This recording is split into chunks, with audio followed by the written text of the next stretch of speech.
안녕하세요. 좋은 하루 보내세요. 저희 채널이 마음에 드셨다면 좋아요와 구독 부탁드려요. 여러분의 응원이 힘이 된답니다. 자, 이제 실화를 하나 들려드릴게요.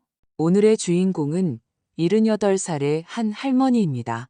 딸이 1억 원을 들여 요양원에 모셨는데 처음에는 어머니를 위한 일인 줄 알았습니다. 하지만 불과 며칠 만에 할머니는 청소 아주머니가 무심코 내뱉은 혼잣말에 소스라치게 놀라 한밤중에 짐을 싸서 고향 집으로 도망치고 말았습니다. 옛집으로 돌아와 침대판을 들어 올린 순간 할머니는 완전히 무너져 내렸습니다. 과연 무엇을 본 것일까요? 딸은 어쩌다 이렇게 변해버린 걸까요? 1억 원 뒤에는 어떤 목적이 숨겨져 있었을까요? 그 요양원은 왜 모든 것이 기이하게 느껴졌을까요? 지금부터 오늘의 이야기 속으로 함께 들어가 보겠습니다. 제 이름은 박순자, 올해 78입니다. 강원도 강릉의 낡은 집에서 살고 있죠. 그 집은 저와 우리 영감이 젊었을 때 벽돌 한 장 쌓아 올린 단독주택입니다. 집은 좀 낡았지만 저는 이 집이 편안합니다. 뒷마당에는 감나무 몇 그루를 심어두어 해마다 가을이면 작은 홍시가 한가득 열립니다. 그러면 저는 그걸 시장에 가져가 부추 몇 단과 바꿔와서 된장찌개를 끓여 먹곤 했습니다. 제게는 박지연이라는 딸이 하나 있습니다. 올해 52이고 서울로 시집을 갔습니다. 시집은 잘 간 편입니다. 사위가 회계사라고 들었고 시댁은 병원을 운영한다고 합니다. 딸은 올 때마다 옷차림이 번듯하고 말씨도 예의가 발랐습니다. 하지만 솔직히 말해 저는 그 아이가 예전에 그 지연이가 아닌 것 같다는 느낌을 받곤 했습니다. 어느 날 아침 딸에게서 전화가 왔습니다. 저를 서울로 모시고 가서 병원에 가보자는 것이었습니다. 저는 멀쩡한데 무슨 병원이냐고 생각했지만 딸의 목소리는 다급했습니다. 엄마, 제가 귀찮게 하는 거 싫어하시는 거 알아요. 하지만 혼자 계시는 게 정말 불안해서 그래요. 저는 가슴이 철렁했습니다. 딸의 말이 틀린 것도 아니었습니다. 나이가 드니 언젠가 넘어져도 아무도 모를 수 있으니까요. 딸은 흰색 SUV를 몰고 저를 데리러 왔습니다. 차는 새 것이었고 에어컨은 빵빵했습니다. 저는 차를 타고 가는 내내 별말이 없었고 딸은 운전하면서 계속 말했습니다. 엄마, 제가 좋은 곳을 하나 알아봤어요. 어르신들을 전문적으로 돌보는 곳인데 간호사도 있고 영양사도 있고 다 같이 식사하는 활동도 있대요. 아주 좋아요. 제 친구 할머니도 거기 계세요. 저는 그때 무슨 말인지 어리둥절했습니다. 잠시 재활치료라도 받으라는 건가 싶었죠. 그런데 목적지에 도착해서 보니 늘 푸른 요양원이라는 간판이 보였습니다. 경기도 외곽에 있는 신축 건물이었습니다. 입구에는 레드카펫이 깔려 있었고 문 앞에는 조화 화분이 놓여 있었습니다. 유리 자동문이 열리자 찬 공기와 소독약 냄새가 확 끼쳐왔습니다. 일단 며칠 지내보세요. 돈은 다 냈으니까. 딸은 이 말을 하며 제 짐가방을 들고 있었습니다. 동작이 아주 민첩했죠. 저는 그 자리에 멍하니 서서 제복을 입은 간호사들이 웃으며 다가와 입소수속을 돕는 것을 바라보았습니다. 딸은 3천만 원을 한 번에 결제했던 것으로 기억합니다. 1년치 입원비를 선납한 것이죠. 이게 더 저렴하대요. 월 비용도 280만 원밖에 안 하고 식사랑 숙박 다 포함이에요. 저는 거절하고 싶었지만 딸이 이어서 말했습니다. 엄마, 제 생각도 좀 해주세요.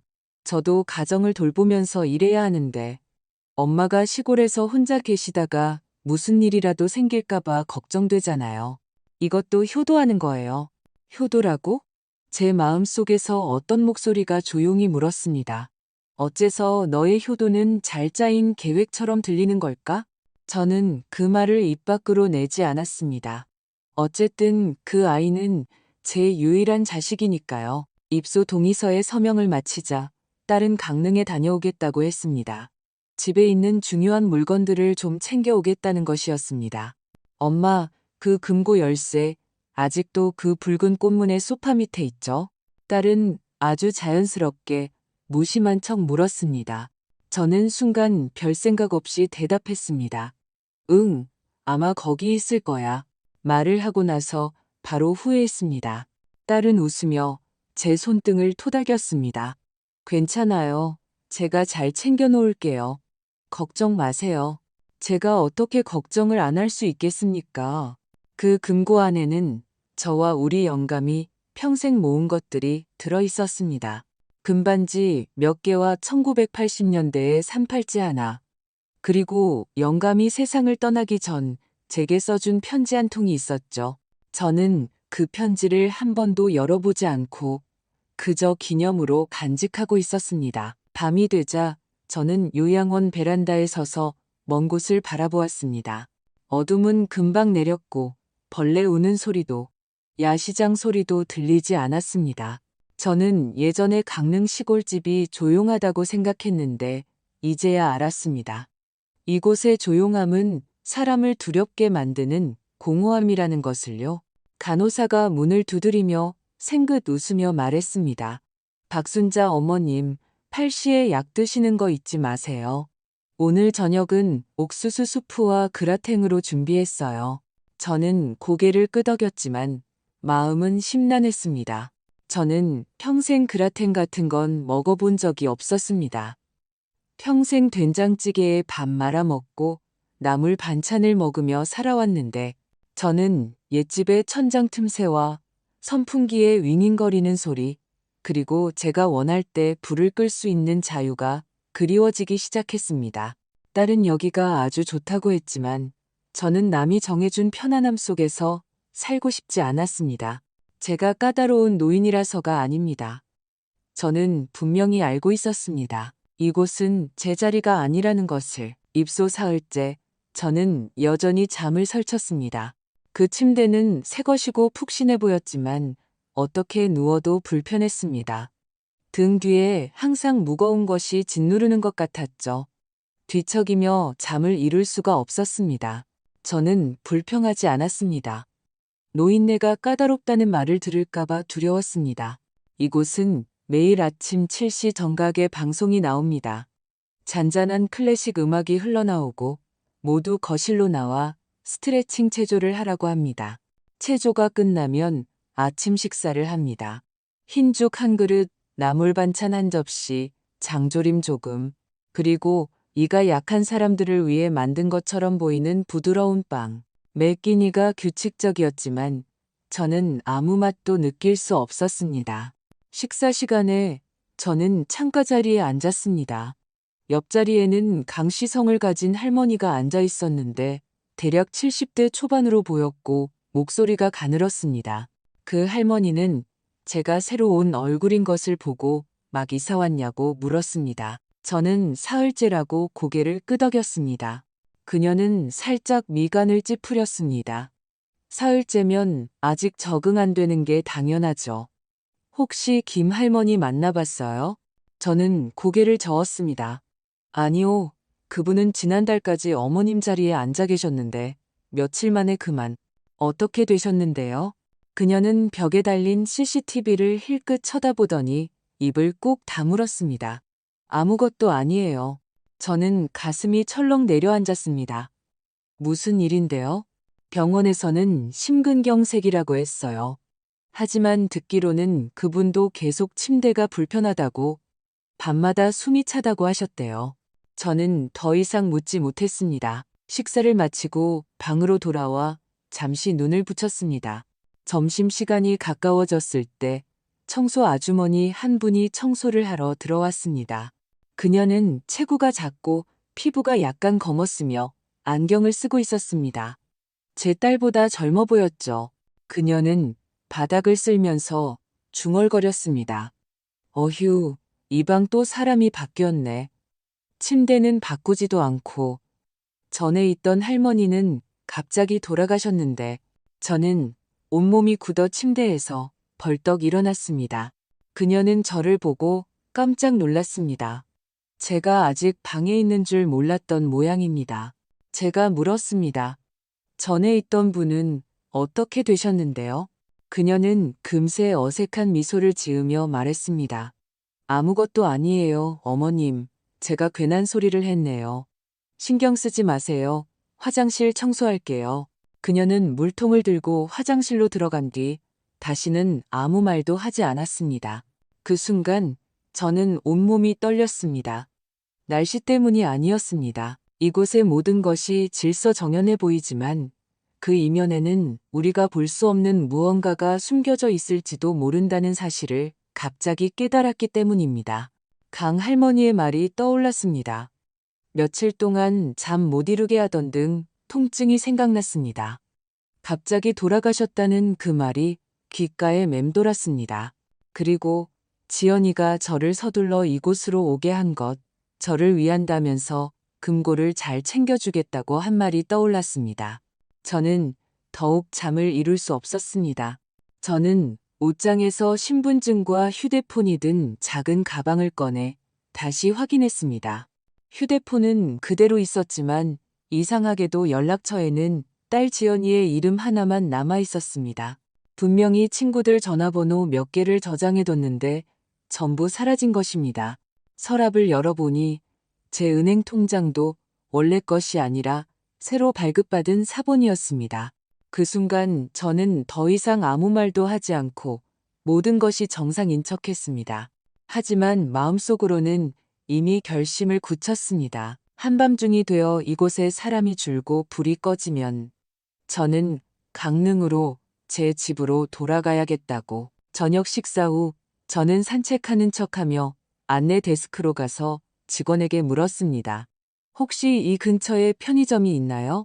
그녀는 웃으며 말했습니다. 어머님, 뭐 드시고 싶으세요? 저희가 배달시켜 드릴 수 있어요. 직접 나가시는 건 위험해요. 날씨도 덥고요. 저는 웃으며 괜찮다고 그냥 물어본 것이라고 둘러댔습니다. 밤 10시 30분 건물 전체가 조용해졌습니다. 저는 외투를 걸치고 가방을 캐리어에 넣고 제 낡은 운동화로 갈아 신었습니다. 저는 휴대폰으로 택시를 불렀습니다. 정문으로 나가지 않고 주차장 옆 작은 계단으로 빠져나갔습니다. 그쪽 감지기는 고장이 나 있었습니다. 오후에 지나가면서 몰래 확인해 둔 것이죠. 택시에 올라타자 기사님이 어디로 가냐고 물었습니다. 저는 강릉 용천길로 가주세요라고 말했습니다. 기사님은 잠시 놀란 듯 했습니다. 지금요? 2시간 넘게 걸릴 텐데요. 할머니, 이렇게 늦게 어딜 가세요? 저는 단 한마디만 했습니다. 내 집이 아닌 곳에서 죽고 싶지 않아서요. 기사님은 고개를 끄덕이고는 더 이상 묻지 않았습니다. 차를 타고 가는 내내 저는 창밖의 간판들과 가로등, 칠흑 같은 고속도로를 바라보았습니다. 마치 익숙하면서도 낯선 귀갓길을 걷는 것 같았습니다. 새벽 3시 집에 도착했습니다. 문을 열자마자 익숙한 눅눅한 냄새, 소파 위에 이불, 부엌에 씻지 않은 컵들이 그대로 있었습니다. 하지만 저는 안도의 한숨을 내쉴 틈도 없이 곧장 방으로 달려갔습니다. 침대 매트리스를 들어 올리니 그 붉은 꽃무늬 소파 밑에 있던 금고 열쇠는 이미 사라지고 없었습니다. 저는 그 자리에 얼어붙었습니다. 차가운 기운이 발끝에서부터 기어 올라왔습니다. 이 집은 더 이상 제가 통제할 수 있는 곳이 아닌 것 같았습니다. 저는 침대판을 들어 올려 몇 년 전 나무 판자 밑에 숨겨두었던 비밀 공간에 손을 넣었습니다. 그곳에는 원래 우리 영감이 세상을 떠나기 전에 직접 꿰매준 회청색 주머니가 있었습니다. 주머니 안에는 우리가 수십 년 동안 한 푼, 두 푼 아껴 모은 것들이 들어 있었죠. 은행 통장 3개, 제가 결혼하던 해에 꼈던 금목걸이 하나, 낡은 손목시계 하나, 그리고 편지 한 통. 그 편지는 영감이 제게 남긴 마지막 당부라며 주었지만 저는 한 번도 열어보지 않았습니다. 하지만 지금은 아무것도 없었습니다. 비밀 공간은 깨끗했고 심지어 바닥에 깔아두었던 천 조각마저 사라졌습니다. 얇은 먼지층만 남아있을 뿐이었습니다. 저는 텅 빈 공간에 계속 손을 넣고 있었습니다. 왜인지 손을 뺄 수가 없었습니다. 무언가가 제 몸에서 빠져나간 것 같았습니다. 신뢰, 안정감, 그리고 추억 같은 것들이. 저는 천천히 주저앉았습니다. 눈앞이 흐릿해졌습니다. 방 안은 조용했고 구석의 선풍기만 윙윙거리며 돌아가고 있었습니다. 저는 지연이가 그날 했던 말이 떠올랐습니다. 금고 열쇠, 아직도 그 소파 밑에 있죠? 딸은 이미 알고 있었던 겁니다. 저는 등골이 오싹해지는 것을 느꼈습니다. 그 순간 저는 정말로 집으로 돌아온 것이 옳은 결정이었는지 확신할 수 없었습니다. 어쩌면 이 집은 더 이상 제가 알던 그곳이 아닐지도 모릅니다. 저는 일어나 서재로 가서 서랍을 열었습니다. 그곳에는 제가 두 번째로 숨겨둔 물건들이 있었습니다. 작은 수첩 하나, 금장 만년필 하나, 그리고 증권사 봉투 하나. 예전에 영감이 말하길 귀중한 것은 한 곳에 두지 말고 나누어 숨겨야 한다고 했습니다. 저는 그 봉투를 열었습니다. 누렇게 바랜 임대 계약서 한 장이 떨어졌습니다. 신한은행 302호 대여금고 재계약 통지서라고 적혀 있었습니다. 날짜는 2년 전인 2021년 5월이었습니다. 하지만 서명은 제 것이 아니었습니다. 박지연이었습니다. 저는 잠시 멍했습니다. 제 이름으로 된 것이 아니었습니다. 그건 제 필체가 아니었습니다. 저는 문득 딸이 오래전부터 제 명의를 도용해 다른 대여금고를 개설했을지도 모른다는 생각이 들었습니다. 봉투 뒤에 붙어 있는 작은 메모지를 보았습니다. 황동 열쇠와 신분증을 함께 소지한 두 사람 모두가 있어야 개방 가능. 일방적으로는 불가. 이 문장은 마치 경고음처럼 들려 저를 조금이나마 안심시켰습니다. 즉, 제가 협조하지 않으면 딸은 그 금고를 열 수 없다는 뜻이었습니다. 저는 편지 봉투를 다시 잘 넣어 서랍 가장 깊은 곳에 잠가두었습니다. 다음 날 아침, 저는 시장에 가서 두유와 김밥을 사 먹고 일부러 골목 끝에 있는 철물점에 들러 방범용 쇠사슬 2개와 세문 잠금 장치를 샀습니다.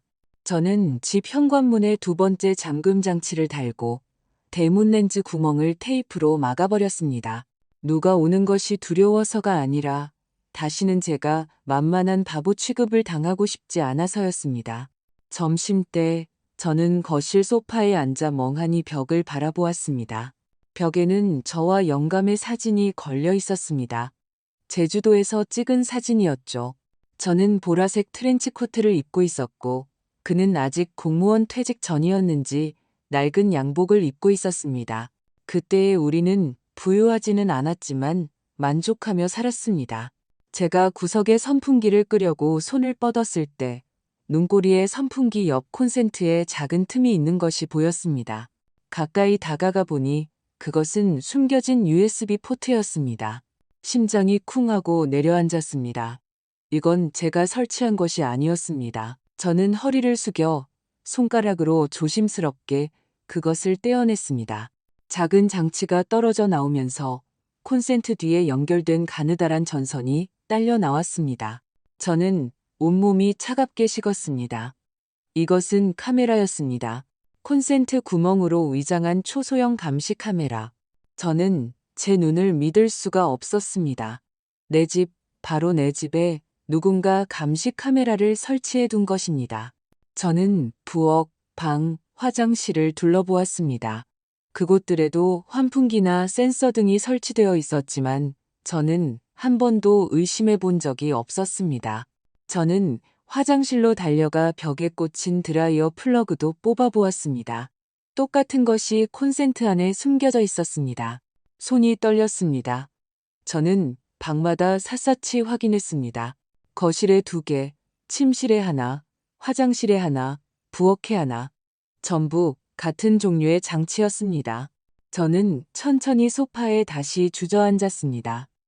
심장이 가슴 밖으로 튀어나올 것처럼 뛰었습니다. 이건 영화가 아니었습니다. 저는 제 친딸에게 집 전체를 감시당하고 있었던 것입니다. 이 세상에 이보다 더 굴욕적인 일이 있을까요? 휴대폰이 갑자기 울렸습니다. 지연이에게서 온 문자 메시지였습니다. 엄마, 왜 갑자기 요양원에서 나오셨어요? 걱정돼요. 저는 답장하지 않았습니다. 딸은 다시 전화를 걸어왔습니다. 저는 전화를 받았습니다. 엄마, 무슨 일이에요?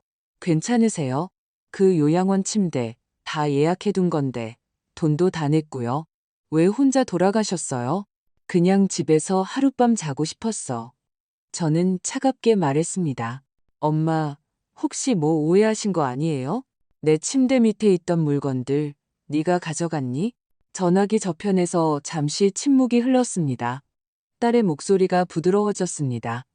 무슨 말씀이세요? 가져갔냐고 물었잖아.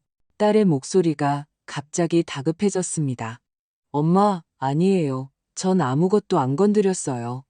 괜히 이상한 생각하지 마세요. 저는 더 이상 말하지 않고 그저 딸이 늘어놓는 두서없는 변명을 듣고만 있었습니다. 이 전화 한 통으로 저는 한 가지 사실을 확신했습니다. 딸은 두려워하고 있다는 것을. 제가 무언가 알게 될까봐, 제가 무언가 찾아낼까봐, 그리고 제가 더 이상 자신을 믿지 않게 될까봐. 안타깝게도 그 두려움은 너무 늦게 찾아왔습니다. 저는 서재에 앉아 뒤질 수 있는 모든 서류를 책상 위에 펼쳐 놓았습니다. 그중 한 뭉치는 늘 푸른 요양원에 입소할 때 서명했던 계약서였습니다. 그날 현장에서는 딸이 다 알아서 했다고 해서 간호사가 가리키는 곳에 서명만 몇 번 했을 뿐 자세히 보지 않았습니다. 이제 저는 한 줄 한 줄 꼼꼼히 읽어내려갔습니다. 선납시설 이용료 3천만 원. 입소 후 환불 불가. 월 이용료 280만 원. 납부자는 지정 후견인 박지연. 입소자가 질병으로 사망하거나 행위 능력을 상실할 경우 의료 및 재정적 결정권은 위임 대리인에게 양도되며 계약 조항에 따라 처리됨. 저는 이 몇 줄을 3번이나 읽었습니다. 등골이 오싹했습니다. 이 말은 즉 제가 요양원에서 넘어지든 치매에 걸리든 심지어 급사하든 모든 것을 딸이 결정한다는 뜻이었습니다. 저는 아무런 주장도 할 수 없게 되는 것이죠. 저는 평생 초등학교 교사로 일하며 큰돈을 만져본 적은 없지만 이런 글귀가 무슨 뜻인지는 알 수 있었습니다. 딸은 제 노후를 준비해 준 것이 아니었습니다. 제가 더 이상 반대할 수 없는 상태로 순순히 걸어 들어가도록 길을 닦아놓은 것이었습니다. 저는 이를 악물고 모든 서류를 다시 챙겨 서류 봉투에 넣었습니다. 다음 날 아침 저는 옛 친구의 집으로 걸어갔습니다. 황민준 변호사였습니다. 황 변호사는 우리 영감의 생전 친구로 젊었을 때는 서울에서 유명한 부동산 전문 변호사였습니다. 은퇴 후 강릉으로 돌아와 매주 수요일마다 주민센터에서 무료 법률 상담을 해주고 있었죠. 그는 저를 보자마자 제가 입을 열기도 전에 미간을 찌푸리며 물었습니다. 무슨 일이야? 안색이 안 좋아 보이네. 저는 서류 봉투를 책상 위에 올려놓고 낮은 목소리로 말했습니다. 내 딸이 내 재산을 노리는 것 같아. 이 서류들 좀 봐줄 수 있겠나? 그는 바로 말하지 않고 돋보기 안경을 쓴 채 천천히 서류를 넘겼습니다. 그는 아주 꼼꼼히 보았고 특히 계약서 부칙 부분에서 몇 분 동안 멈춰 있었습니다. 이 요양 계약서 아주 이상하군. 그는 3페이지 아래의 작은 글씨를 가리키며 제게 말했습니다. 이 조항을 봐. 입소 후 60일 이내에 입소자가 질병으로 인해 완전한 행위 능력을 상실했다고 판단될 경우 위임인은 그의 명의로 상속, 유산 처리 등 법률 사항을 대리할 수 있다. 저는 힘겹게 그 문장을 읽었습니다. 그게 무슨 뜻인가? 간단히 말해서 자네가 2달 안에 무슨 일이 생겨서 의사가 자네가 독립적으로 생각할 수 없다는 진단서 한 장만 써주면 딸이 자네 집이며 돈이며 심지어 유산 정산까지 다 처리할 수 있다는 뜻이야. 법원을 거치지도 않고 말이지. 저는 식은땀이 흘렀습니다.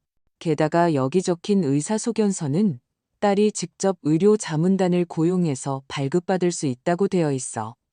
즉, 자기 사람을 데려와서 증명서를 만들 수 있다는 거지. 황 변호사는 책상을 탁 쳤습니다. 이건 정교하게 짜인 법적 함정이야. 저는 머릿속이 하얘졌습니다. 그럼 난 어떻게 해야 하나? 그는 저를 바라보며 느리고 차분한 목소리로 말했습니다. 첫째, 아직 집명의는 넘어가지 않았어. 이건 다행이야. 내가 같이 등기소에 가서 등기부등본을 다시 한번 확인해 보겠네. 아무도 위임장을 위조해서 명예 이전을 신청하지 않았는지 확인해야 해. 둘째, 새로운 위임장을 작성해서 과거의 모든 위임을 철회해야 하네. 저는 고개를 끄덕였습니다. 그가 덧붙였습니다. 셋째, 이런 일은 서둘러서 맞서면 안 돼. 마치 장기를 두듯이 천천히 해야 하네. 지금 당장 딸과 싸우면 오히려 그 아이가 일을 서두를 기회를 주게 될 거야. 저는 숨을 깊게 들이쉬었습니다. 마음이 조금은 단단해지는 것 같았습니다. 황 변호사의 말이 맞았습니다. 저는 너무 일찍 패를 보여서는 안 됩니다. 먼저 딸의 손에 무엇이 있는지 확인하고 하나씩 제가 잃어버린 것들을 되찾아와야 했습니다. 집으로 돌아와 제가 가장 먼저 한 일은 부엌에 전화선을 뽑는 것이었습니다. 두 번째로 한 일은 제가 떼어낸 카메라 구멍들을 종이 테이프로 막는 것이었습니다. 그리고 일부러 콘센트 앞에 슬리퍼 두 짝을 놓아 제가 아무것도 모르는 것처럼 보이게 했습니다. 그런 다음 저는 영감이 남긴 그 황동 열쇠를 옷장 깊숙한 곳에서 꺼내 낡은 붉은 천으로 감싸 화장실 천장 틈새에 숨겼습니다. 그곳이 가장 안전한 장소는 아니라는 것을 알았지만 지금은 제 자신을 믿을 수밖에 없었습니다. 다음 날 오전 저는 신분증을 들고 황 변호사와 함께 강릉 등기소로 갔습니다. 제 부동산 등기부등본을 확인한 결과 저는 다리에 힘이 풀리고 말았습니다. 등본에는 붉은 글씨로 한 줄이 추가되어 있었습니다. 소유권 이전 심사대기 중. 날짜는 2주 전, 바로 제가 요양원으로 끌려간 다음 날이었습니다. 저는 그 등본을 쥔 손가락 마디가 하얗게 될 때까지 꽉 쥐었습니다. 그 순간 저는 정말로 확신했습니다. 딸은 그저 제 돈 몇 푼을 속이려던 것이 아니었습니다. 제 목숨까지도 함께 처리할 계획이었던 것입니다. 황 변호사는 등본의 붉은 글씨를 보더니 가볍게 한숨을 쉬었습니다. 자네 딸, 손이 정말 빠르군. 제가 물었습니다. 가짜 위임장을 쓴 걸까요? 아마 자네가 요양원 계약서에 서명할 때 그 사이에 부동산 위임장을 슬쩍 끼워 넣었을 가능성이 커. 그럼 어떡하죠? 아직 시간은 있어. 이런 사건은 본인이 직접 출석해서 서명한 사실이 없다고 진술하고 철회를 요청하면 등기소에서는 보통 절차를 일단 중단시키네. 하지만 서둘러야 해. 우리는 그날 바로 철회 신청서를 제출했습니다. 황 변호사는 제가 필적 감정까지 받도록 도와주었습니다. 그가 말했습니다. 자네 나이에 이렇게까지 꼼꼼하게 하는 사람은 드물어. 하지만 상대방에게 자네가 모든 것을 명확히 알고 있다는 것을 보여줘야 하네. 저는 살짝 웃었습니다. 늙었지만 정신은 멀쩡해. 하지만 웃으면서도 눈물이 저도 모르게 흘러내렸습니다. 재산을 빼앗길까봐 두려워서가 아니었습니다. 이 세상 유일한 혈육이 저를 사냥감으로 보고 있다는 사실이 슬펐습니다. 그날 밤 집에 돌아와 문득 한 가지 생각이 떠올랐습니다. 저는 드라이버로 의심스러운 카메라 구멍들을 모두 떼어냈습니다. 그리고 전선을 따라가 보니 신발장 밑판 뒤에 작은 전송장치가 숨겨져 있었습니다. 그것은 검은색 테이프로 단단히 묶여 있었고 붉은 신호등이 깜빡이고 있었습니다. 저는 그런 기술 용어는 잘 모르지만 이것이 단순히 녹화 장치가 아니라는 것은 알 수 있었습니다. 데이터를 전송하는 장치였습니다. 저는 그것을 전부 잘라내어 변기에 넣고 물을 내려버렸습니다. 그리고 전에 배달되었던 신한은행 대여금고 재계약 통지서가 생각났습니다. 황 변호사는 그 금고가 제 명의로 개설된 것이라면 양쪽 열쇠와 신분증으로 내용물을 되찾을 수 있다고 했습니다. 하지만 제 손에는 열쇠가 하나뿐이었습니다. 다른 하나는 지연이에게 있을 것입니다. 저는 어떻게 그 열쇠를 손에 넣을지 궁리하기 시작했습니다. 저는 첩보 영화의 여주인공이 아닙니다. 특별한 장치도 계획도 없었습니다. 하지만 저는 한 가지는 알고 있었습니다. 바보인 척하는 것이 무엇보다 효과적이라는 것을. 다음 날, 저는 일부러 지연이에게 전화를 걸었습니다.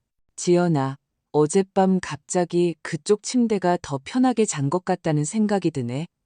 요양원에 며칠 더 머물 수 있는지 좀 알아봐 줄래? 전화기 저편에서 딸은 눈에 띄게 당황했습니다. 엄마, 정말 돌아가고 싶으세요? 응. 밥 해먹기도 좀 귀찮고. 거기 영양식이 나온다고 했잖니? 다시 한번 가보고 싶구나. 알았어요, 엄마. 원하신다면요. 그럼 이번 주말에 제가 모시러 갈게요. 옷도 좀 더 챙겨다 드리고요. 저는 이 말을 듣고 딸이 미끼를 물었다는 것을 알았습니다. 주말이 되자 딸은 번듯하게 차려입고 고급 과자 선물 세트까지 사들고 왔습니다. 딸은 저와 이야기를 나누며 말했습니다. 엄마, 이번 기회에 낡은 물건들 다 정리하는 게 어때요? 엄마도 편해지실 거예요. 금고일도 제가 다시 한번 다녀올 테니 엄마는 왔다 갔다 하지 마세요. 네게 열쇠가 있니? 딸의 미소가 약간 굳어졌습니다. 제가 엄마 열쇠를 받았었잖아요. 저는 바보인 척 웃으며 말했습니다. 아이고, 그 열쇠 지금 어디 뒀는지 잊어버렸네. 할머니가 나이가 들어서 그래. 제 가방에 있어요. 필요하세요? 저는 딸의 가방을 들여다보며 다가갔습니다. 어머, 이 브랜드는 예전에 TV에서 유명한 연예인이 들고 다니던 거 아니니? 딸은 약간 우쭐해하며 가방을 열어 제게 보여주었습니다. 딸이 휴대폰을 보려고 고개를 돌린 순간 저는 재빨리 손가락을 옆주머니에 넣어 손끝으로 황동 머리 열쇠를 만졌습니다. 그리고 미리 준비해둔 똑같은 모양의 가짜 열쇠와 슬쩍 바꿨습니다. 심장이 쿵쿵 뛰었지만 딸은 눈치채지 못했습니다. 저는 웃음을 참으며 그 과자 세트를 어디서 샀는지 계속 물었습니다. 딸이 떠난 후 저는 즉시 진짜 열쇠를 꺼내 숨겼습니다. 더 이상 지체할 수 없다는 것을 알았습니다. 다음 날 아침 저는 제 열쇠와 딸에게서 받은 열쇠를 함께 들고 신한은행 강릉지점으로 갔습니다. 저는 신분증과 열쇠를 내밀며 말했습니다. 302호 대여금고를 열고 싶습니다. 이게 제 위임장입니다. 창고 직원은 열쇠를 두어 번 보더니 미간을 찌푸렸습니다. 이 열쇠는 구형 버전 같은데요. 이 금고는 2달 전에 새로 교체되었습니다. 신형 열쇠를 가지고 계신가요? 저는 얼굴색 하나 변하지 않고 말했습니다. 신형 열쇠는 제 딸에게 있습니다. 이번에는 변호사와 함께 왔습니다. 저는 고개를 돌려 황 변호사가 공증받은 위임 서류를 내밀게 했습니다. 직원은 몇 차례 전화를 하더니 결국 우리를 금고실로 안내했습니다. 302호 대여금고가 열리는 순간 저는 제 숨소리만 들을 수 있었습니다. 안에는 3가지 물건만 있었습니다. 접혀있는 복사 서류 한 뭉치, 플라스틱 지퍼백 하나, 그리고 한쪽 귀퉁이가 찢어진 DNA 검사 결과지 한 장. 저는 떨리는 손으로 DNA 검사 결과지를 펼쳤습니다. 피검사자 1, 박지연, 피검사자 2, 김도식, 추정부. 결과, 친자관계 배제 확률 99.99%. 저는 멍해졌습니다. 김도식? 김도식은 누구지? 저는 다른 복사 서류를 보았습니다. 신문기사 사본이었습니다. 제목이 큼지막하게 쓰여 있었습니다. 실버타운 투자 사기, 홍진태 대표 노인 자산 편취 후 잠적 사진 속 남자를 저는 한눈에 알아볼 수 있었습니다. 제 딸이 최근 자주 언급하던 김 선생님이었습니다. 딸이 건강 컨설턴트라며 제게 한번 소개해 준 적이 있었죠. 저는 그때 그가 어느 의료기기 회사 직원인 줄 알았습니다. 그가 바로 김도식이었고 홍진태였습니다. 저는 모든 것을 이해했습니다. 이 모든 일은 제 딸 혼자 꾸민 것이 아니었습니다. 딸은 주범은 아니었지만 깊이 관여하고 있었습니다. 저는 그 DNA 검사 결과지를 보며 손바닥이 온통 땀으로 젖었습니다. 결과지에는 박지연과 김도식의 친자 관계가 거의 확실히 배제된다고 적혀 있었습니다. 그렇다면 제가 평생 아끼고 사랑한 딸은 대체 누구의 아이란 말입니까? 더 끔찍한 것은 신문기사 사본에 나온 김도식, 즉 홍진태가 바로 딸이 최근 제게 몇 번이나 언급했던 김 선생님이라는 사실이었습니다. 그 남자는 제 삶에 아주 그럴듯한 이유로 나타났습니다. 제 노후 건강계획을 세워주고 골밀도를 평가해주고 건강기금을 마련해주겠다면서요. 그는 예의 바르고 온화하며 입에 발린 말을 잘했습니다. 심지어 과일을 들어다 주기도 했습니다. 하지만 그의 과거는 사기꾼이었고 이름까지 바꾼 사람이었습니다. 그리고 지금 이 두 사람이 손을 잡고저라는 늙은이를 뿌리째 뽑아버리려 하고 있었습니다. 저는 대여금고 안의 물건들을 조심스럽게 챙겨 황 변호사에게 주어 그의 집금고에 보관하게 했습니다. 저는 집에 두는 것이 두려웠습니다. 감시 카메라는 제거했지만 이제 저는 제 집안의 어떤 곳도 안전하다고 믿을 수 없었습니다. 그날 밤 저는 한숨도 자지 못했습니다. 뒤척이며 생각에 잠겨 있는데 머릿속에서 물이 뚝뚝 떨어지는 것 같았습니다. 한 방울 한 방울이 모두 배신이라고 외치는 것 같았죠. 새벽 5시 저는 수첩에 한 줄을 적었습니다. 섣불리 화내지 말고 제발로 덫에 걸려들게 하라. 이 말은 우리 영감이 생전에 제게 자주 해주던 말이었습니다. 저는 계획을 세우기 시작했습니다. 첫 번째 단계로 옷장 맨 아래에 있는 여행 가방을 열어 예전에 제가 경찰서 교육 자료로 사용했던 가짜 열쇠 꾸러미를 꺼냈습니다. 거기에는 10여 개의 다양한 규격의 모조 열쇠가 있었는데 그중 하나가 신한은행 열쇠와 거의 똑같이 생긴 황동머리에 붉은 플라스틱 손잡이가 달린 것이었습니다. 저는 손잡이 아래를 사포로 살짝 갈아 사용한 흔적을 만들고 핀셋으로 금속 톱니의 굴곡을 비슷한 각도로 조절했습니다. 그런 다음 그 가짜 열쇠를 제 핸드백 안주머니에 넣고 진짜 열쇠는 냉장고 뒤편 냉동실통에 넣어 잠갔습니다. 그리고 지연이에게 전화를 걸었습니다. 지연아, 내가 요즘 자꾸 깜빡깜빡하네. 그 열쇠를 도무지 못 찾겠어. 너 지난번에 그 대여금고 열쇠 꾸러미 가져왔었지? 그게 내 것이 맞는지 지금 한번 확인하고 싶은데. 딸의 목소리에서 뚜렷한 경계심이 느껴졌습니다. 그건 왜요? 아니, 갑자기 생각나서. 그 보험금 아직 남아있는지. 만약 내가 언젠가 어떻게 되면 너 자신을 위해 좀 남겨두렴. 엄마한테는 평생 네가 가장 소중한 사람이니까. 딸은 이 말을 듣고 몇 초간 침묵하더니 말했습니다. 알았어요, 엄마. 다음 주에 가져가서 보여드릴게요. 아니야, 내가 갈게. 너 그 김 선생님 병원 위층에 산다면서? 딸은 잠시 당황하며 말했습니다. 어떻게 아셨어요? 저는 바보인 척했습니다. 지난번에 우리 집으로 편지가 왔었잖니. 내 이름으로 되어 있는데 주소가 거기더라고. 딸은 10초간 침묵하더니 말했습니다. 아, 거긴 제가 잠시 머무는 곳이에요. 그분 자료 정리하는 걸 도와주고 있거든요. 저는 딸의 목소리 톤이 변하는 것을 들으며 마음속으로 확신했습니다. 다음 주 저는 가짜 열쇠를 가지고 딸을 찾아갔습니다. 그날 딸은 수수한 옷차림에 옅은 화장을 하고 있었습니다. 저를 만날 때는 일부러 면마 소재의 상의를 입어 상냥한 딸 역할을 연기하는 것처럼 보였습니다. 우리는 건물 아래 카페에 앉았습니다. 저는 일부러 말했습니다. 지연아, 내가 요즘 밤에 이상한 꿈을 꿔.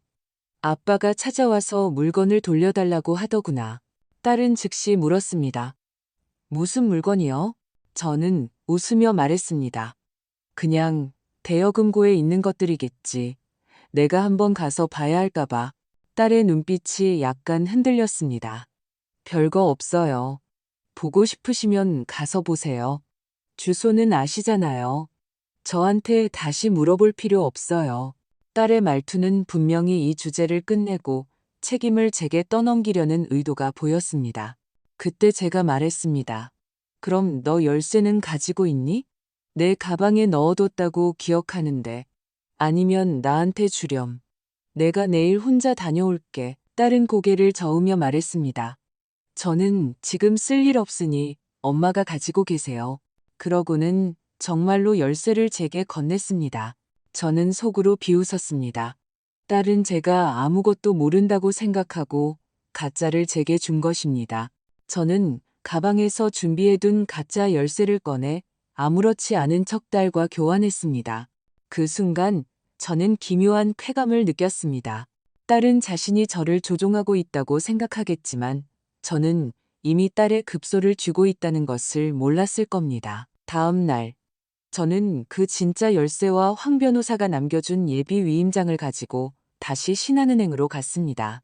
302호 대여금고를 여는 순간 저는 이것이 우리의 마지막 기회라는 것을 알았습니다. 안에는 서류 뭉치가 하나 더 들어 있었습니다. 딸이 지난주에 막 넣어둔 몇 가지 의료 판정 위임서, 재산명예 이전 신청서 초안, 유산 우선 지정 처리 제안서 등이었습니다. 전부 제 도장 이미지가 찍혀 있었고 정신감정 신청서로 보이는 초안의 날짜는 2주 후로 되어 있었습니다. 다시 말해 딸은 의사에게 제가 정신 이상이라는 진단서를 받아내려 준비하고 있었던 것입니다. 그렇게 되면 딸은 제 집과 자산을 완전히 장악하고 저를 강제로 요양원에 다시 보낼 수 있게 되는 것이죠. 저는 숨을 깊게 들이쉬고 그 서류들을 꽉 쥐었습니다. 이것은 추측도 의심도 아니었습니다. 명백한 증거였습니다. 저는 그 초안을 가지고 은행을 나와 집으로 돌아오자마자 스캔하고 복사하여 잠금 백업을 해두었습니다. 세 부를 만들어 한 부는 황 변호사에게 보내고 한 부는 클라우드에 저장하고 마지막 한 부는 서랍에 넣어두었습니다. 이제 제가 판을 짤 차례였습니다. 하지만 제가 컴퓨터를 끄려던 순간 휴대폰이 진동했습니다. 문자 메시지가 하나 떴습니다. 박순자 어머님, 이번 주에 김 원장님께서 댁으로 방문하실 예정입니다. 정기평가를 진행할 예정이니 금요일 오후 2시에 자택에 계셔주시길 바랍니다. 발신, 늘 푸른 요양원. 저는 그 몇 글자를 노려보았습니다. 갑자기 기온이 10도나 떨어진 것 같았습니다. 그들이 이미 움직이기 시작한 것입니다. 금요일 오후 1시 30분, 저는 소파에 앉아 있었습니다. 옆에는 서류 뭉치를 놓아두었고, TV는 꺼져 있었으며, 전화선은 뽑혀 있었고, 휴대폰은 비행기 모드로 설정되어 있었습니다. 이것은 제 인생에서 처음으로 연기를 하는 것과 같았습니다. 저는 오늘 오는 사람이 보통 사람이 아니라 대여금고 사진에서 보았던 김도식, 즉 홍진태라는 것을 알고 있었습니다. 그는 건강 컨설턴트, 의료 대표, 재무 설계사, 요양원 원장 등 온갖 그럴듯한 신분으로 위장했습니다. 모든 명함은 고급스럽게 디자인되었지만 그 본질은 노인들의 피를 빨아먹고 사는 사기꾼이었습니다. 1시 55분 그가 왔습니다. 회색 정장을 입고 금태 안경을 쓰고 있었으며 온화하고 예의 바른 미소를 띠고 있었습니다. 견과류 상자까지 들고 왔더군요. 박순자 어머님, 요즘 잠은 잘 주무세요? 이번에는 건강검진을 해드리러 왔습니다. 반년마다 하는 정기검진이에요. 그는 표준어를 유창하게 구사했고 부드러운 서울 억양까지 섞여 있었습니다. 저는 일부러 눈을 가늘게 뜨고 말했습니다. 누구신지요? 그는 잠시 당황했지만 이내 웃으며 말했습니다. 어머님 기억 못하실 수도 있겠네요. 저 김 원장입니다. 전에 따님과 몇 번 왔었잖아요. 저는 고개를 끄덕였습니다. 아, 네네. 제가 요즘 정말 정신이 없어서요.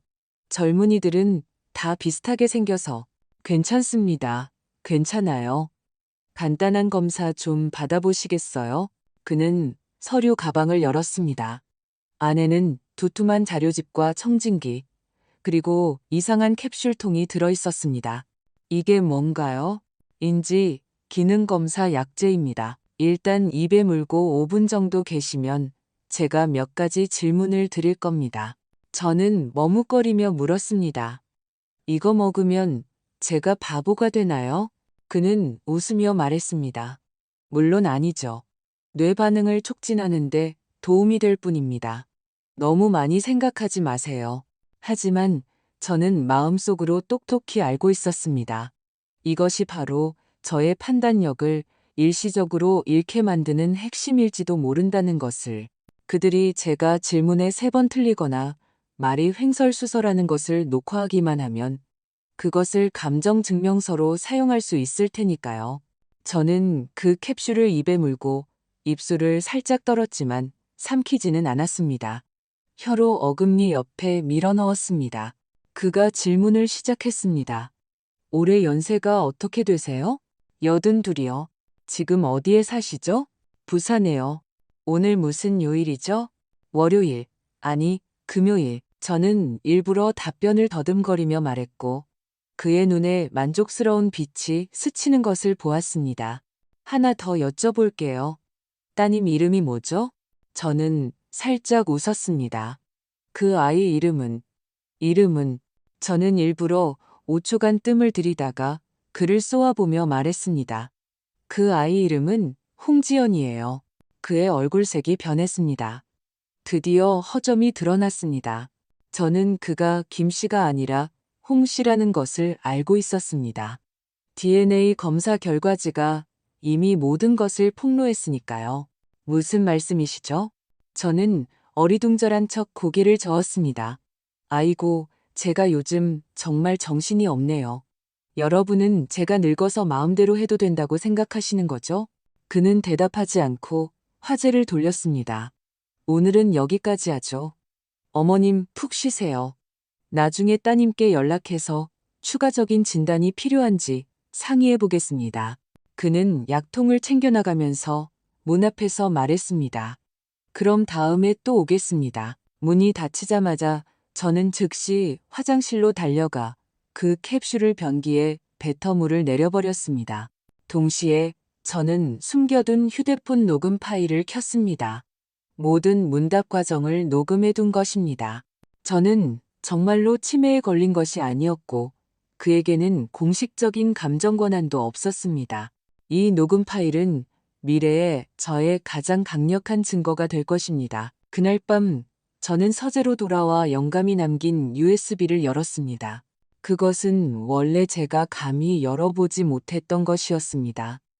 알아서는 안 될 무언가를 보게 될까봐 두려웠기 때문입니다. 결과적으로 정말 알아서는 안 될 것이었지만 저는 보고야 말았습니다. 그것은 낡은 캠코더로 찍은 짧은 영상이었습니다. 화면은 약간 흐릿했지만 소리는 선명했습니다. 우리 영감이 카메라를 향해 말하고 있었습니다. 순자, 만약 당신이 이 영상을 보고 있다면 나는 이미 세상에 없는 거겠지. 내가 말하지 않았던 것은 당신이 감당하지 못할까봐 두려웠기 때문이야. 하지만 당신이 죽을 때까지 모르게 할 수는 없었어. 카메라가 잠시 흔들렸고 그가 말을 이었습니다. 지연이는 우리 아이가 아니야. 그해 당신이 유산한 후 밤에 학교에서 침입자에게 성폭행을 당했어. 그 남자는 복면을 쓰고 있었지만 나중에 내가 몰래 DNA 검사를 해봤어. 김도식이었어. 저는 그 자리에 얼어붙었습니다. 이어서 화면이 바뀌었고 그 당시에 실제 DNA 검사 결과지가 나타났습니다. 피검사자 비교, 박지영과 김도식, 친자관계 일치 확률 99.99%. 저는 얼마나 오랫동안 앉아 있었는지 모릅니다. 온몸이 차갑게 식어버린 것 같았습니다. 제가 손수 키운 그 딸이 애초에 우리 아이가 아니었던 것입니다. 그리고 제 젊은 시절 기억 속에 그저 넘어져서 생긴 상처라고만 생각했던 그 흔적 속에 제 인생 최대의 치욕이 숨겨져 있었던 것입니다. 그리고 지금 그 사람들이 제 남은 인생에 얼마 안 되는 가치마저 금괴로 바꾸어 짜내려 하고 있었습니다. 저는 단지 사기를 당한 것이 아니었습니다. 저는 파괴당한 것이었습니다. 하지만 저는 더 이상 그들이 제게서 어떤 것도 빼앗아 가게 두지 않을 것입니다. 저는 더 이상 당하기만 하는 늙은 할머니가 아닙니다. 이 순간부터 이제 제가 각본을 쓸 차례입니다. 다음 날 아침, 저는 황 변호사의 집문을 두드렸습니다. 그는 저를 보고 아무 말 없이 고개를 끄덕이고는 저를 서재로 안내했습니다. 저는 USB를 그에게 건네며 말했습니다. 이 안에는 제가 혼자 감당할 수 없는 것들이 들어있어요. 그는 그것을 컴퓨터에 꽂아 영상을 재생했습니다. 영상을 보는 내내 그의 미간은 살짝 찌푸려져 있었습니다. 영상을 다 본 후 그가 제게 물었습니다. 준비되셨습니까? 저는 대답 대신 고개를 끄덕였습니다. 그는 서랍을 열어 자료집 하나를 꺼내며 말했습니다. 저도 드릴 것이 있습니다. 그것은 두툼한 조사 기록이었습니다. 제목은 고령자 자산 위탁 이전 사건 조사 초안이라고 적혀 있었습니다. 그가 말했습니다. 예전에 등기소에서 같이 일했던 동료에게 부탁해서 지난 3년간 서울 지역의 65세 이상, 단신 또는 독거노인 명의의 부동산 변동 기록을 조사해봤습니다. 그는 한 장 한 장 넘기며 말했습니다. 22건의 사건이 있었는데 상황이 거의 똑같았습니다. 먼저 특정 요양기관에 소개된 후 위임장, 건강검진보고서, 부동산 위탁, 유산 이전 등이 모두 3개월 안에 완료되었습니다. 마지막으로 집이 팔리기 전에 골드메디 재단이라는 계좌로 돈이 들어갔습니다. 저는 듣는 내내 등골이 오싹했습니다. 그는 한 페이지를 펼쳤는데 거기에는 실버 요양 산업 통합 계획 내부용이라는 제목의 표 사진이 붙어 있었습니다. 저는 한눈에 박지연의 이름을 발견했습니다. 실행 역할 항목 아래에는 대상 노인, 선별, 가족 설득, 명예 이전 서류 준비라고 적혀 있었습니다. 오른쪽에는 담당자, 7건의 이전 안건 완료, 올해 15건 달성 예상이라고 쓰여 있었습니다. 목이 사포처럼 바싹 말랐습니다. 황 변호사는 다음 페이지를 넘겼습니다. 그것은 표를 캡처한 사진이었습니다. 위에는 이름, 나이, 재산, 유형, 입소 시기, 그리고 담당자 목록이 나열되어 있었습니다. 저는 익숙한 이름들을 한눈에 알아보았습니다. 강할머니, 유할아버지, 왕엄마. 한때 늘 푸른 요양원에서 저와 함께 식사하고 체조했던 노인들이었습니다. 한 명 한 명 그 표에 상품처럼 나열되어 있었고 가치 평가, 예상 이전 시기, 법률 서류 진행 상황 등의 항목이 있었습니다. 이 사람을 보셨습니까? 황 변호사가 한 줄을 가리켰습니다. 담당자 칸에는 홍진태, 김도식라고 적혀 있었습니다. 이 사람은 과거의 홍진태라는 이름으로 2003년의 실버 금융 사기 사건으로 4년형을 선고받았습니다. 출소 후 이름을 바꾸고 건강한 인생 컨설팅 회사를 다시 차려 노후 통합 관리 방안을 주력 상품으로 내세웠죠. 저는 냉소를 지었습니다. 그의 방안이라는 게 사람은 떠나고 집은 남는 거였군요. 황 변호사의 얼굴이 굳어졌습니다. 이 명단은 우리가 찾아낸 일부일 뿐입니다. 실제로는 더 많을 수 있습니다. 제가 조용히 물었습니다. 그럼 저는 어떻게 해야 하죠? 그는 자료집을 제 쪽으로 밀며 말했습니다. 두 가지를 해야 합니다. 첫째, 이 모든 것을 복사해서 세 곳에 보관하세요.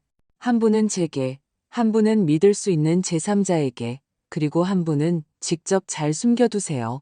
둘째, 그들이 경계를 풀게 만들어야 합니다. 심지어 당신이 서명할 것이라고 믿게 만들어야 합니다. 저는 고개를 끄덕였습니다. 연기해야 하는군요.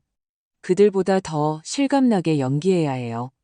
제가 정말로 아프고 정말로 포기했고 정말로 그들을 믿는 것처럼요. 저는 웃지 않았지만 제 눈빛은 분명했습니다. 저는 연기할 것입니다. 우리는 오후 내내 모든 증거를 복사하고 스캔하여 암호화된 압축 파일로 여러 이메일 주소로 보냈습니다. 그리고 예약 발송 이메일도 한 통 작성해 두었습니다. 저는 직접 제가 예전에 교사로 일했던 초등학교의 옛 교장 선생님을 찾아가 실물 자료 중 한 부를 드렸습니다. 그분은 서류를 다 보신 후 제 손을 잡으며 말했습니다. 순자 씨, 잘했어. 이런 인간 쓰레기들을 혼자 상대해서는 안 돼. 황 변호사는 일주일만 더 버티면 그들이 스스로 무너질 것이라고 했습니다. 바로 그날 밤 저는 지연이에게서 메시지를 받았습니다. 엄마, 다음 주에 김 원장님이 댁으로 가실 거예요. 저희가 정식으로 의료 후견 위임장을 처리하려고 해요. 약 잘 챙겨 드시고 푹 쉬세요. 안 그러면 서명할 때 너무 피곤하실 거예요. 이 문장 뒤에는 하트 이모티콘까지 붙어 있었습니다. 저는 그래, 너희들 고생이 많다라고 답장했습니다. 그런 다음 저는 컴퓨터를 켜서 녹음 장치를 화장실 물탱크에 설치하고 감시 카메라를 불단 화병 안에 설치하고 예비 휴대폰을 서재 콘센트 뒤에 두었습니다. 저는 준비가 되었습니다. 그들이 그물을 거두려 한다면 좋습니다. 저는 그 그물 전체를 태워버릴 것입니다. 그날 아침 저는 제가 가장 좋아하는 꽃무늬 셔츠로 갈아입고 옷깃에는 영감이 생전에 선물해준 브로치를 달았습니다. 저는 보리차를 한 주전자 끓이고 약과와 강정 2접시를 찻상에 차려놓았습니다. 마치 손님을 기다리는 것처럼요. 하지만 저는 마음속으로 알고 있었습니다. 제가 기다리는 것은 손님이 아니라 덫에 걸려들 사람들이라는 것을. 오후 2시 정각 초인종이 울렸습니다. 문을 열자 김도식은 여전히 회색 정장을 입고 있었고 손에는 검은 서류 가방을 들고 있었습니다. 그의 미소는 온화했지만 눈빛은 더 이상 숨기지 않았습니다. 마치 이 게임의 승자가 자신이라는 것을 확신하는 듯 했습니다. 그의 뒤에 선 박지연은 선글라스를 끼고 문 앞에 서서 들어오지 않았습니다. 마치 제가 갑자기 폭발할까봐 두려워하는 것 같았죠. 저는 웃으며 그들을 안으로 맞이했습니다. 왔구나 왔어. 들어와 앉아. 날도 더운데 내가 차를 끓여놨어. 그들이 들어와 앉아 김도식은 서류 가방을 열어 3개의 서류를 꺼냈습니다. 어머님, 이것은 후견 위임장, 유산대리 각서, 그리고 병력관리 신청서입니다. 이따가 여기에 서명만 하시면 됩니다. 저희가 서류를 제출해 드릴 테니 앞으로는 모든 것이 잘 처리될 겁니다. 어머님은 더 이상 신경 쓰실 필요 없어요. 제가 물었습니다. 정말 너희들에게 폐가 되지 않겠니? 김도식이 고개를 끄덕였습니다. 전혀요. 이건 저희가 마땅히 해야 할 일입니다. 저는 지연이를 돌아보았습니다. 그녀의 미소는 어색하고 경직되어 있었습니다. 저는 펜을 받아들고 찻상 앞에 앉아 한 장 한 장 넘겨보았습니다. 아주 천천히 읽었죠. 아이고, 이건 참 꼼꼼하게도 썼네. 내가 잘 이해가 안 되네. 저는 서류를 넘기면서 시간을 끌었습니다. 카메라가 매 순간을 충분히 녹화할 수 있도록요. 3번째 페이지를 넘기다가 저는 갑자기 한 줄을 가리키며 말했습니다. 여기에 본인이 치매에 걸릴 경우 박지연이 유산 관련 사안을 정권 처리한다고 쓰여 있는데, 이게 꼭 필요한가? 그들은 잠시 멈칫했습니다. 김도식이 말했습니다. 이건 법률 규정입니다. 어머님을 보호하기 위한 거죠. 지금 어머님이 의식이 있을 때 서명해 두시면 나중에 정말로 정신이 흐려지셨을 때 이것이 효력을 발휘하게 됩니다. 저는 고개를 끄덕였습니다. 내가 너희를 보호하고 싶어서 그래. 나도 나이가 들었고 너희도 고생이 많잖니. 저는 말을 마치고 펜을 들었습니다. 펜이 종이에 닿으려던 순간 김도식이 안도의 한숨을 내쉬기도 전에 저는 갑자기 일어서서 펜을 책상에 내리쳤습니다. 하지만 이 서류들은 내가 이미 변호사에게 다 보여줬어. 변호사가 그러더군. 이건 전부 사기꾼들이나 쓰는 도구라고. 2사람의 표정이 순간 굳어졌습니다. 저는 그들을 쳐다보며 더 이상 떨리지 않는 목소리로 말했습니다. 너희는 내가 정말 아무것도 모를 거라고 생각했니? DNA 검사 결과지도 다 봤어. 홍진태, 너 안경 쓰고 이름 바꾼다고 네가 아닌 게 되는 줄 알아? 박지연의 얼굴이 새하얗게 질렸습니다. 네가 내 핏줄이든 아니든 상관없어. 하지만 넌 50년 동안 나를 엄마라고 불렀어. 어떻게 나한테 이럴 수가 있니? 이건 사람이 할 짓이 아니야. 김도식이 일어서며 말했습니다. 어머님, 진정하세요. 저희는 그냥 도와드리려고. 저는 책상 밑에서 휴대폰을 꺼내 재생 버튼을 눌렀습니다. 이건 너희들이 어제 그 병원에서 녹음한 거야? 내가 주민등록번호도 제대로 못 외우고 서명도 몇 번이나 틀리게 해서 정신감정 증거로 쓰려고 했지? 너희 잊었니? 내가 예전에 무슨 과목을 가르쳤는지? 국어 선생이었어. 획 하나 틀리는 걸 내가 모를 것 같아? 김도식이 휴대폰을 빼앗으려 손을 뻗었고 저는 즉시 뒤로 물러섰습니다. 그때 현관문이 열리고 황 변호사가 동네 경찰 2명과 함께 들어왔습니다. 박순자 씨가 제출한 녹음, 영상 및 문서 증거에 따라 사기 및 문서 위조 혐의가 있는지 현장 조사를 나왔습니다. 경찰은 소리치거나 폭력을 쓰지 않았지만 단호하게 행동했습니다. 김도식은 문 밖으로 끌려나갔고 박지연은 멍하니 그 자리에 서 있었습니다. 저는 그녀를 쳐다보지 않았습니다. 저는 서재로 들어가 미리 인쇄해둔 진술서 한 부를 꺼내 그녀 앞에 놓았습니다. 이건 내가 쓴 유언장과 친자관계 단절 진술서야. 네가 내 뒤시를 처리해줄 필요도 없고 다시는 나를 엄마라고 부를 필요도 없어. 그녀는 할 말을 잃고 그저 눈물만 흘렸습니다. 제가 말했습니다. 내게 조금이라도 수치심이 남아있다면 서명해. 더 이상 사람들이 내가 평생 자식 하나 잘못 키웠다고 말하게 하지 마. 그녀는 떨리는 손으로 펜을 들어 이름을 썼습니다. 저는 진술서를 거두어 서재로 돌아가 문을 닫았습니다. 그날 오후 저는 눈물 한 방울 흘리지 않았습니다. 저는 그저 제가 드디어 누군가의 엄마도 누군가의 책임도 누군가의 도구도 아니게 되었다고 느꼈습니다. 저는 저 자신이었습니다. 저는 살아남을 것입니다. 무언가를 이어가기 위해서가 아니라 계속되어서는 안 될 것들을 끝내기 위해서. 그날 이후 저는 드디어 저 자신을 위해 살기 시작했습니다. 사건이 마무리된 후 저는 며칠 동안 집에만 머물렀습니다. 그 기간 동안 저는 외출도 하지 않았고 TV도 켜지 않았고 휴대폰도 만지지 않았습니다. 그저 매일 아침 7시 정각에 일어나 부엌에서 차 한 주전자를 끓이고 베란다에 앉아 낡은 감나무를 멍하니 바라보았습니다.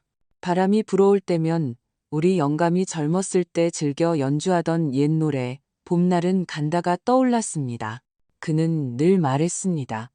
당신도 늙어서 이렇게 봄바람을 맞으며 당신이 아직 살아있다는 것을 느껴야 해.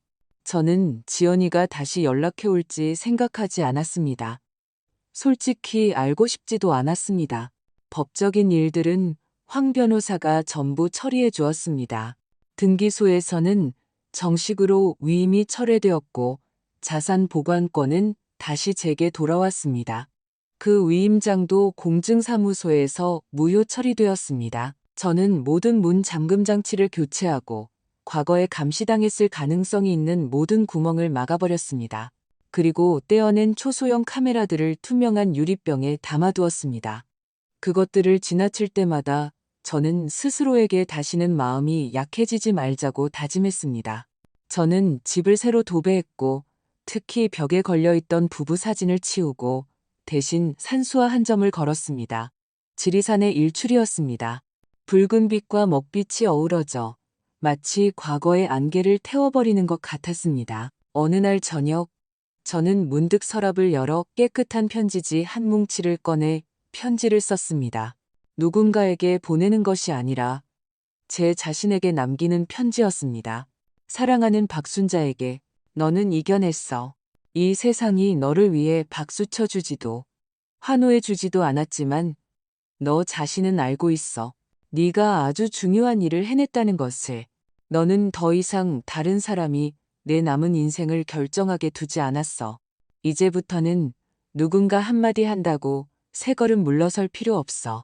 엄마라는 소리를 듣기 위해 한 걸음 물러설 필요도 없어. 그건 인자함이 아니라 자신을 포기하는 거야. 비록 외로운 날들이겠지만 너는 이것이 내 스스로 선택한 외로움이라는 것을 알고 있어. 그것만으로도 충분해. 너의 노년은 더 이상 누군가를 위해 맞춰줄 필요가 없어. 너는 아직 할 수 있는 일이 많아. 편지를 쓰고, 책을 읽고, 과자를 굽고, 시장에 가서 사람들과 가격을 흥정하고, 심지어 오토바이를 난폭하게 모는 아이들을 꾸짖어도 돼. 너는 죽음을 기다리며 사는 게 아니야. 너는 너 자신을 위해 결말을 쓰며 사는 거야. 꿋꿋하게 살아나가렴, 너 자신으로.